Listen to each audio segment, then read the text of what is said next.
விஜய், காவேரி ஜோடி சீக்கிரமா சேரணும் அப்படின்னு சொல்லிட்டு யாரெல்லாம் நினைக்கிறீங்களோ இந்த வீடியோக்கு ஒரு லைக் போட்டுருங்க. யமுனா வந்து நிவின் கிட்ட சொல்றாங்க, இன்னைக்கு எங்க வீட்ல எல்லாரும் வீட காலி பண்றாங்க. அதனால நாங்க எங்க வீட்டுக்கு போனோம் அப்படின்னு சொல்றாங்க. அதுக்கு நிவின் எதுக்கு திடீர்னு காலி பண்றாங்க அப்படின்னு சொல்லி கேட்கும்போது, அதான் அந்த மாமா இருக்காங்கல்ல விஜய், அவர் தான் காவேரிய வந்து வீட்ட விட்டு அனுப்பிட்டாரு அப்படின்னு சொல்லிட்டு சொல்லிக்கிட்டு இருக்காங்க. என்ன சொல்ற நீ? நீ தான் எதுவும் பிரச்சனை பண்ணிட்டியா அங்க போயிட்டு? நானும் வரேன் அங்க அப்படின்னு சொல்லிட்டு நிவினும் வீட்டுக்கு வராங்க. வந்துட்டு குமரன் கிட்ட கேட்குறாங்க. "என்னாச்சுண்ணே? என்ன பிரச்சனை?" அப்படின்னு சொல்லி கேட்குறாங்க. அதுக்கு "உனக்கு தான் தெரியும்ல. அக்ரீமெண்ட் போட்டது ஏற்கனவே உனக்கு தெரிஞ்சிருக்கே. அப்புறம் எதுக்கு என்கிட்ட கேட்குற?" அப்படின்னு சொல்லிட்டு குமரன் சொல்றாங்க.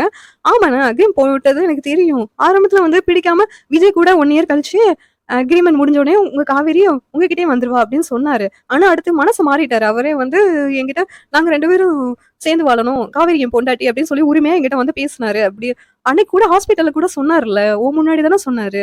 அவர் எவ்வளவு தூரம் காவேரிய விரும்புறேன்னு சொல்லிட்டு. இதெல்லாம் பார்த்து உனக்கு நம்பிக்கை வரலையா? அப்படின்னு சொல்லும்போது, அதெல்லாம் டிராமா. அப்பதான் வந்து நம்ம விடும்போது அவங்க நம்ம கிட்ட கொஸ்டின் கேட்க மாட்டாங்க அப்படின்னு சொல்லிட்டு, ஃபுல்லா அவன் டிராமா பண்ணியிருக்கான் அப்படின்னு சொல்லிட்டு குமரன் சொல்றாங்க. நிவின் பேச்ச கேட்கிற மாதிரி இல்ல குமரன். இந்த நேரத்துல நிவின் நான் போயிட்டு விஜய்ட்ட பேசுறேன். என்ன நடந்துச்சுன்னு நான் கேட்டுக்கிறேன் அப்படின்னு சொல்லிட்டு விஜய் கிட்ட போறாங்க. விஜய் கிட்ட போயிட்டு என்னாச்சு அப்படின்னு சொல்லிட்டு கேட்குறாங்க. அதுக்கு விஜய், இல்ல பிரதர், அதாவது நான் வந்து அன்னைக்கு விளையாட்டா தான் வந்துட்டு உங்க வீட்டுக்கு நானே அனுப்பி வச்சுடுறேன் அப்படின்னு சொல்லிட்டு சொல்லிக்கிட்டு இருந்தேன். யாரும் அவங்க வந்தாங்க.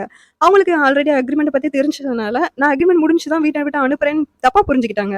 ஆக்சுவலா நான் வந்து கொடைக்கானலுக்கு சர்ப்ரைஸா காவேரிய கூட்டு போணும் அப்படிதான் பிளான் பண்ணியிருந்தேன். ஆனா எல்லாமே வந்து சொதப்பிருச்சு. எல்லாமே என்னுடைய தப்பு தான். என்னோட விளையாட்டு தான் இப்படி ஆயிடுச்சு அப்படின்னு சொல்லிட்டு விஜய் வந்து ரொம்ப வருத்தப்பட்டு பேசிக்கிட்டு இருக்காங்க நிவின் கிட்ட. சரி, நீங்க 2 பேரும் பேசலையா? அப்படின்னு சொல்லி எங்க 2 பேத்தையும் பேசவே விட மாட்றாங்க. காவேரியும் என்கிட்ட அனுப்பி வைக்க மாட்றாங்க. அக்ரிமெண்ட் போட்டது தான் உங்களுக்கு தப்பா தெரியுது அப்படின்னு சொல்லிட்டு விஜய் வந்து பேசிக்கிட்டு இருக்காங்க. சரி, நான் வந்து எப்படியாவது அவங்க வீட்ல உள்ளவங்கள கன்வின்ஸ் பண்ணி உங்க 2 பேத்தையும் சேர்த்து வைக்க நானு ரெடி பண்றேன் அப்படின்னு சொல்லிட்டு நிவின் சொல்றாங்க. இத கேட்டு நீங்கனாச்சும் எங்கள நம்புறீங்களே! அதுவரைக்கும் நான் ரொம்ப நன்றி அப்படின்னு சொல்லிட்டு விஜய் வந்து சொல்லிக்கிட்டு இருக்காங்க. இந்த மாதிரி நிவின் வந்து அவங்க கிட்ட பேசி நாளைக்கு விஜய், காவேரியும் சேர்த்து வச்சா ரொம்ப நல்லா இருக்கும். இந்த மாதிரி சீரியல் நாளைக்கு அடுத்த வாரம் வந்து அமைஞ்சுச்சுன்னா ரொம்ப நல்லாருக்கும். இந்த சீரியல் எப்படி இருந்தா நல்லாருக்கும்னு நீங்க நினைக்கிறீங்கன்னு கமெண்ட் பண்ணுங்க. இந்த வீடியோ பிடிச்சிருந்தா லைக் பண்ணுங்க, ஷேர் பண்ணுங்க, சப்ஸ்கிரைப் பண்ணுங்க. Thank you.